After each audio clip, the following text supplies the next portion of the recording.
नमस्कार YouTube family, मी दिशा भगत आजच्या नवीन vlog नवीन व्हिडिओमध्ये तुमचं स्वागत करते। तर आजचा व्हिडिओ कायच्याबद्दल आहे तर तुम्हाला थंबनेलवरून समजलंच असेल।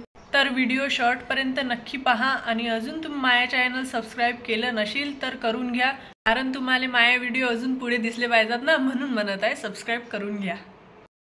तर चला स्टार्ट करूया आजचा व्लॉग। आज मी चालली होती माझ्या मैत्रिणीसोबत कुष्ट्याली। तिले होती मेकअपची ऑर्डर। ते म्हणे माझ्यासोबत चलतं का म्हणे। म्हटलं चल मग येतो मी। चाललो मग आम्ही दोघी जणी कुष्ट्याले। तिचे बाबा सोडून देऊन राहील ते आम्हाला गाडीवर। पावसाळा लागला पण असं वाटून नाही राहिलं पावसाळा लागला म्हणून। ऊन एवढी तपतेन गरमी एवढे होते की बस। पोचलो आम्ही आता कुष्ट्याले। पोरायलो घर कुठं आहे तो।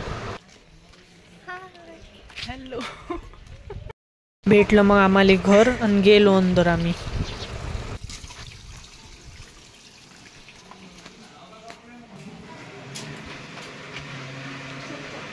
आता चालू केली न नवरीची तयारी।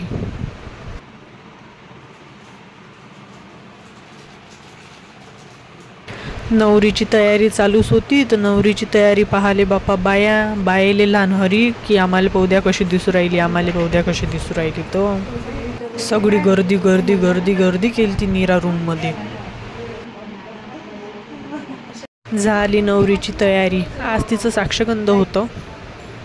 कमेंट मध्ये सांगा नवरीची तयारी कशी दिसून राहिली तर। आता चालू होते बापा फोटो काढणं। फोटो काढल्याशिवाय कोणता प्रोग्राम थोडी वाटते। मी नवरीले पाहूनच राहील ती, तेवढ्यातच लक्ष माया त्या घरच्या एका फोटोवर गेलो। फोटोतली पोरगी तर भल्ली खतरनाक दिसू राहील ती। फोटो तर एवढा मोठा लावलता की विचारूच नका। पोस्ट तर एक नंबर दिलता बहिणो। मग तेवढ्यातच आमच्यासाठी नाश्ता आला। आम्ही नाश्ता केला। नाश्त्याले मस्त आलू बोंडे होते